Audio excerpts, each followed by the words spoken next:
Hi, this is Sally Morgan, physical therapist, craniosacral therapist, and Tellington T-Touch practitioner for animals and people. Dog hair. And this is Tristan. He's a Corgi, and we're here for an episode of Conversations with a Corgi. Boy, we are at like 370 episodes. I can't even believe it. I never thought I would do this long, but I don't really know when to stop. So we're just going to keep doing it. And the time frame has gotten very loose because I have a lot of stuff to do in the mornings, and this continuous doing this early in the morning, I can't do it. I just can't do it. I have too much going on. And I also cleaned the house yesterday pretty thoroughly, and so my shoulder hurts this morning, and I had to spend some time in my whirlpool tub. So anyway, we are going to continue our discussion today about stress solutions for particularly therapy dogs, but this applies to generally any pet, horse, cat, dog, rabbit that you may have in your house, and stress from things like thunder and lightning, visitors, new pets leaving, all of that.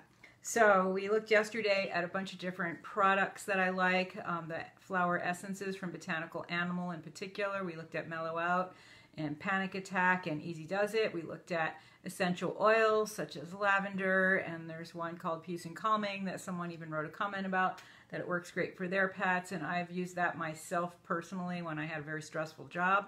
Just a whiff of that would kind of help me get through the day. Anybody working in healthcare, you need some peace and calming in your pocket. Anyway, and we also looked at Rescue Remedy, which is a tried and true solution. Not the best thing to use after the stress has occurred. Better to build up that Rescue Remedy in the system so that it's there when you need it.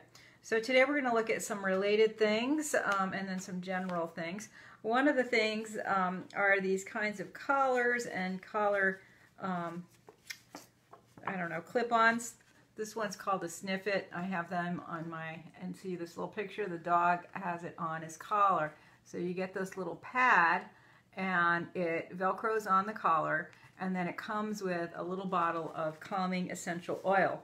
And that way your dog can keep smelling that throughout the day, and it's a great thing to use for therapy visits because it also calms the people around you on a subtle level, and you can't smell it. You put on a tiny drop. I mean, I can smell it, but I have a superhuman sense of smell, but most people can't smell it at all. So I really like these. The Thundershirt company now has a similar product that one of my clients is using for her cat, who has what she calls fits, where he just runs around and can't control his hind end and things.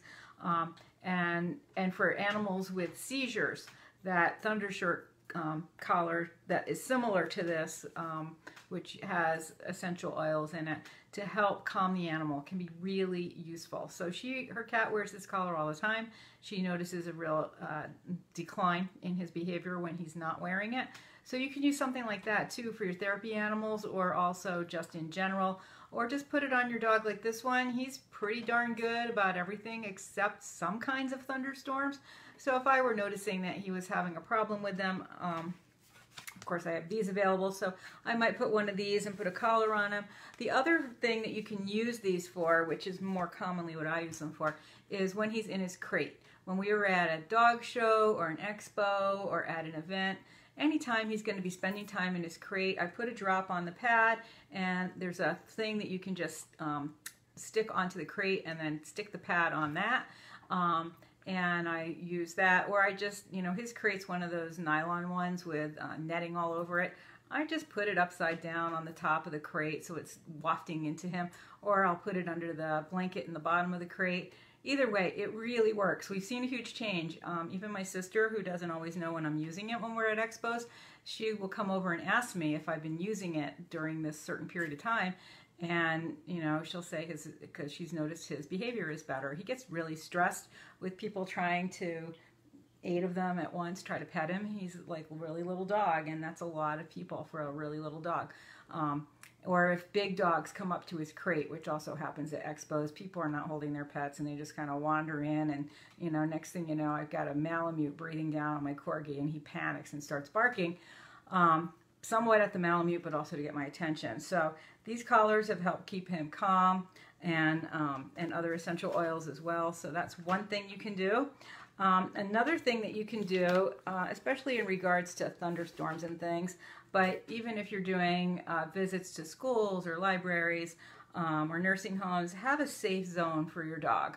And that may be under your chair. It's a good idea to have a little blanket that your dog knows and loves and bring that along, or have one just for therapy visits. And you can put some of this essential oil, you know, you can put chamomile on it, lavender, peace and calming. There's a whole lot of different ones that you can use. Just see what you like and what works for your dog. And having a place that's his place, like on his blanket, when you're bringing him out, can really help keep him calm, because he knows nothing bad's going to happen there. So, for instance, if you're bringing your dog to a pretty peaceful environment, like a kid reading group, having a blanket that when the dog is on it, only one child at a time can approach him, and make that a rule. And then you can constantly ask the kids, how, you know, is he on his blanket? Well, then how many kids are allowed to pet him right now? So you can make rules like that. And also, like in the nursing homes, when I'm going around, whatever chair I'm sitting on, I put the blanket under the chair, and that's where my dogs know to go to be, like, not working. So create a safe place for your dog. That can be in your house during thunderstorms. You might have a little corner of a room. Generally, dogs try to seek the bathroom because the plumbing is grounding the house. So if the house gets struck by lightning, that's actually a pretty good place to be. But some of them like to go behind the sofa or under the bed, or behind the toilet, or, you know, in some kind of area between a bookcase and another piece of furniture. So wherever there's like a little alcove, including your crate that your dog might have in the living room, throw his blanket there with some of the calming oils on it, and that can be his safe place during a thunderstorm. Another thing that you can do to help de-stress your dog when you're doing like a visit is to feed him small treats. Now, you don't want to do that when you have 10 therapy dogs in the room at maybe a reading group, but if he's the only dog there, small bits of treats get your dog chewing. It's not because we're rewarding his scary bad behavior. We are trying to activate the parasympathetic nervous system. So as long as your dog is chewing, oh my God, it must be cold up there. As long as your dog is chewing, he's in the rest digest state of his nervous system, as opposed to the stress state, which is the sympathetic part of the nervous system. And when your dog is stressed, he's in that sympathetic state. So what you want to do is achieve a balance between those two states. So good time to give him small treats and to keep him chewing and keep him engaged. And this goes for all sorts of things. Like a key thing to do, I have a client I just finished up working with who has a dog that got very amped up when people were at the door, ringing the door, banging on the door, coming in the door. And so they set up a scenario with just like an endless amount of treats, so that he was chewing the whole time, and he was not ever thinking that the door was something to be scared of or concerned with. And that made a huge shift. So treats are important. And you don't have to give them a big treat, just a little tiny thing. And it doesn't have to be their favorite treat like cheese. Now, if you are somewhere where your dog is likely to be highly stressed, like maybe a dog show or something, having a little cheese can be really useful, or some other treat he really likes. Like Tristan really loves his duck treats. So at the expos, I have his duck treats for him. If he gets really upset, he won't eat other treats, but he will eat the duck treats. So having some kind of food for your animal in that situation can be really useful. You want to give him small treats. Sometimes if a dog's really scared, he can choke. So make sure that you're giving him the appropriate size and type of treat, so that he will use it to calm down and not end up with a medical situation. The other thing that you can do is, you know, gazing softly and yawning and licking your mouth and do that while you're looking at your dog. The dog will copy that, and that's you being in the parasympathetic state when you're yawning and licking your lips. Good boy. See? And if a dog yawns like he just did, he's in the parasympathetic state. He's in that peaceful rest digest state. And think, oh yeah, and rather than the stress state. So yawning yourself can be really useful. Just a little tidbit about the yawning. I think I've mentioned this before on this, but more quickly you yawn when someone else or a dog yawns with you, the more empathetic you are. So they've done like tons of trials measuring that with 2 or 3 different tests, and I can tell you, I can't be near anybody yawning, or I start yawning. And this is a common phenomenon, for instance, in like a yoga class or a meditation group. You'll hear people sighing and yawning, and it will go all the way around the room. So your dog, like you, can relax by seeing you yawning and licking your mouth and chewing, or eating a treat yourself if he's too scared to eat a treat, because again, that's taking them out of the stress state and putting them in that rest digest state. Other things to help your dog not be stressed include exercise and play daily. You cannot have a couch potato dog, or worse yet, a dog in a crate all day, and then on Saturday you want to take him down to the library to read to the kids. This dog needs to go out and get exercise, because that balance of the nervous system, and the more quickly they are able to achieve that, is somewhat dependent on exercise and what that does to the body, and with the release of hormones and what that does to the brain. Exercise is critical, and that, as I've said before, is not, you know, a 1-minute walk around the block with a teenager on the other end. That's like real exercise, like taking your dog for a really long walk, a mile or more, throwing the stick in the backyard for a while, you know, getting rid of that, allowing them to have that stress release. Now, when I am in New York City with my dogs, it's very stressful for them there because we live in the woods. All of them have been fine, all of them have had fun there, but it's critical that I take them to a place where there's grass and let them run. And of course, I'm not letting my dog off the leash in New York. All of mine come and they're all really good, but I am not trusting of letting my dog off the leash. So I take like a 40-foot leash and throw the stick maybe 20 feet, and then, you know, keep moving it in and out as they're running back and forth, and keeping a close eye out for other dogs, because that's another risk for a dog in the city, is another dog that's not well managed. So making sure your dog gets exercise is a critical part of decreasing the stress in their life. And that can be if you've got a dog with separation anxiety, if you've got a dog afraid of thunder, like today we're supposed to have storms later. If I had a dog that was really nervous about thunder and lightning this morning, I would take that pup for a long walk, play with them in the yard, get them tired, because then they are less likely to be stressed when the storm comes in. They'll just be like, oh, listen to the rain on the roof. I'm so happy I had a good walk and play this morning. And as I mentioned yesterday, another thing that we're going to talk about today is training. So you've got to have some tricks for your dog, some little behavior things, and they aren't really necessarily tricks. They are all things that, you know, your dog would have had to do to become a canine good citizen, which of course he would need to do to be a therapy dog. So these things include having your dog have a little routine. Like there's a therapy dog I know well who works in a hospital in New York. And she has a little routine of tricks that her mom makes her do, or asks her to do, a bunch of times throughout the day. And especially if they've got like a really needy client, or a client that's dying, or a patient that's in stress, or family members that are stressed with the patient, this dog will spin right, spin left, run in a big circle, sit, lay down, roll over, and then sit up. Or does she give a paw? I can't remember. But anyway, she's got a little set of things like that she does.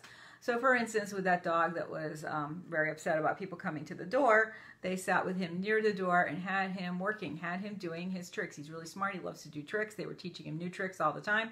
And so they were working on those tricks, not really just to distract him from the door, but to keep him focused so that he doesn't over-focus on the door and who's coming in.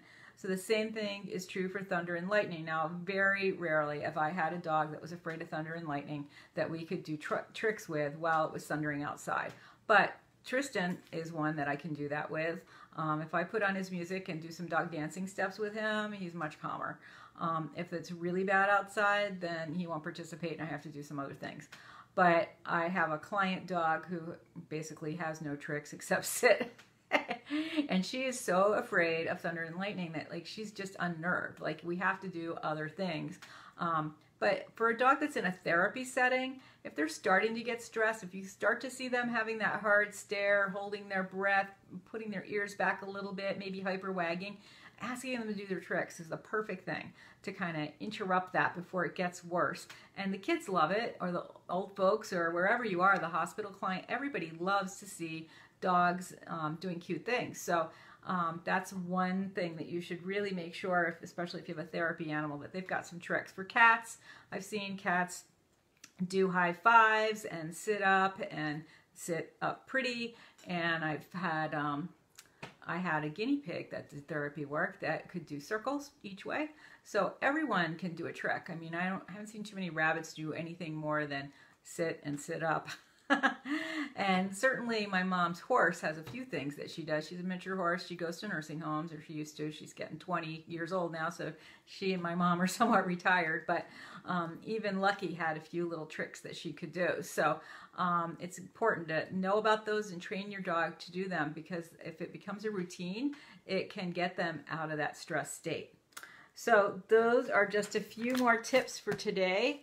I have a few more to talk about tomorrow, and then and maybe tomorrow or the next day, I'm not sure. One of those days we're going to talk about particular T-touches you can do to help your dog when he's stressed, or your horse or your rabbit or your kitty or your guinea pig.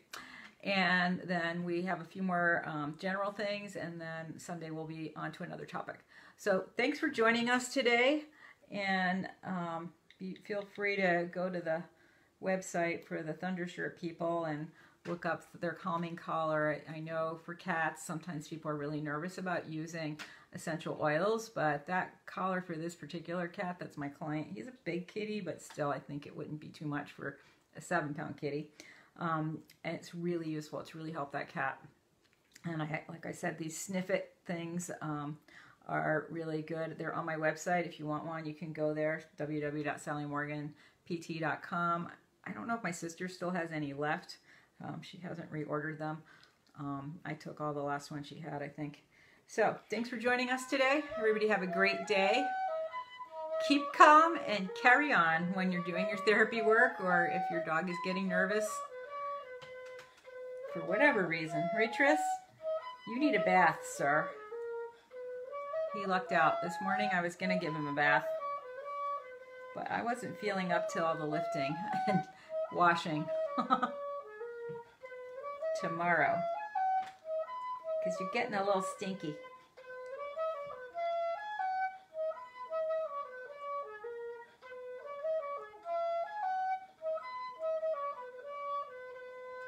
Don't leave, we love you. Thank you, April, or Angel, I appreciate that. I try to do these right after my sister's, but I just can't do it. You know, she's got 6 people helping her there, and I have me and Tristan, so I can't do things as quickly. But, you know, and it's been a long time. I've been doing this a year, almost 2 years. It'll be 2 years in a couple of months. Kin and Kind, great stuff. Do they have something for anxiety or stress? I haven't checked that out. Angel, if you know about that, let us know. But we love Kin and Kind. He smells like that now. It's the only reason he's not having gotten a bath already, because I had to spray him up when we went to New Jersey because they had a flea situation. He still smells a little like pumpkin spice.